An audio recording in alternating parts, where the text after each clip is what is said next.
Berikutnya Ustadz, bagaimana hukumnya jika seorang istri tidak mau mengurusi suami yang sakit karena penyakitnya itu terjadi karena ulah suami sendiri?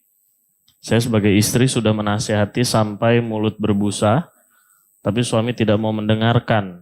Jadi sekarang kalau sakit saya tidak mau mengurusnya, jadi bodoh amat. Bagaimana hukumnya Ustadz? Si suami dosa dengan pelanggaran agama. Kalau itu penyebabnya pelanggaran agama ya. Misalnya dia narkotika, misalnya dia mabuk. Sudah sering nasihatnya sama istrinya, dia mau dengar. Dia dosa dengan perbuatannya itu. Tetapi bukan berarti dengan itu tugas istri berhenti dalam melayani. Nggak bisa. Gitu kan? Tetap harus dia berfungsi sebagai istri. Kalau dia tidak mau melayani lagi, ya jangan status istri. Ajukan khulu. Khulu itu berarti pengaduan seorang wanita yang tertindas dan terzalimi dalam rumah tangga tidak diberikan haknya atau terancam jiwanya, dia ajukan pada pemerintah setempat. Kalau kita kan di KUA atau di pengadilan agama untuk dicabut haknya suami. Udah jangan status istri aja. Ya, lepaskan diri karena kalau tidak tetap ada tanggung jawab di sisi Allah Subhanahu wa taala. Kalau ibu tadi yang bertanya ini mengatakan udah saya tidak mau urus karena dia sendiri yang penyebabnya, gitu kan? Berarti nanti si suami berdosa dan dihukum sama Allah karena dosanya, Anda dihukum karena tidak menjalankan tugasnya, kan gitu. Jadi tidak boleh. Dia ada dalam Islam teman-teman kejahatan dibalas dengan kejahatan, tidak ada. Kejahatan dibalas dengan kebaikan, iya, kan? Dia jahat kita balas dengan kebaikan. Semoga dia dapat hidayah, kita doakan, kita tetap rawat. Ada orang subhanallah justru dengan cobaan seperti ini baru dia sadar. Dari mana ibu tahu si penanya ini? Mungkin setelah sakit suaminya baru bisa sadar.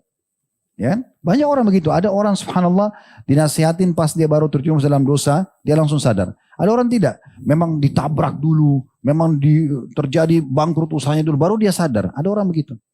Mungkin ini momen yang paling tepat membuat suami ibu sadar. Kan gitu. Saya pernah cerita ya, di Riyadh itu ada satu anak muda masuk rumah sakit kakinya patah. Dia sudah mungkin 3-4 tahun apa dirawat di situ. Ada seorang syekh sering keliling, pamit sama pemilik rumah sakit, keliling minta dikasih waktu dalam rumah sakit setengah jam atau 1 jam, dia keliling semua kamar hanya untuk berikan ajarkan sebuah doa, bersabar misalnya atau yang sejenisnya. Satu waktu dia keliling sampai masuk kamarnya anak muda nih, kakinya lagi digantung dia di atas dan di semen ya, dan dia butuh untuk perawatan intens gitu. Dan syekhnya lihat ini dari semua pasien hari ini yang paling menderita orang ini gitu, masih muda dan dia seperti itu. Lalu Syekh mengatakan sabarlah dan segala macam. Lalu anak muda ini mengatakan, Syekh saya justru bersyukur dengan begini. Kata Syekh, kenapa kau bilang kau bersyukur? Justru Syekhnya ambil pelajaran dari situ gitu. Dia mengatakan dulu saya ini sangat ugal-ugalan. Banyak pelanggaran yang saya lakukan. Saya tidak sholat, saya banyak ganggu orang, wah macam-macam lah semua kesalahan. Waktu saya pertama tabrakan kaki saya patah, saya nggak bisa terima. Teriak-teriak di rumah sakit ini, saya nggak bisa terima. Tapi nggak bisa buat apa-apa. Memang sudah begini, harus saya lalui. Akhirnya saya tidak mau saya harus menerima dan mulailah saya membenahi diri.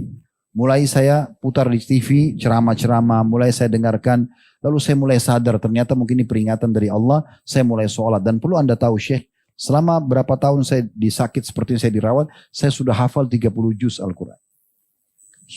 Justru di saat saya di rumah sakit banyak tolong, saya mulai sadar, saya mulai itu. Jadi saya bersyukur dengan adanya ujian ini. Jadi ada orang subhanallah dengan ujian itu justru dia jadi sadar. Mungkin ibu subhanallah selama berapa tahun ini sudah bersabar kan gitu. Kenapa saat seperti ini tidak bersabar? Mungkin pada saat ibu nasihatin dia tidak seterima, Allah datangkan hukuman supaya dia bisa menerima kalau dia harus berubah. Allah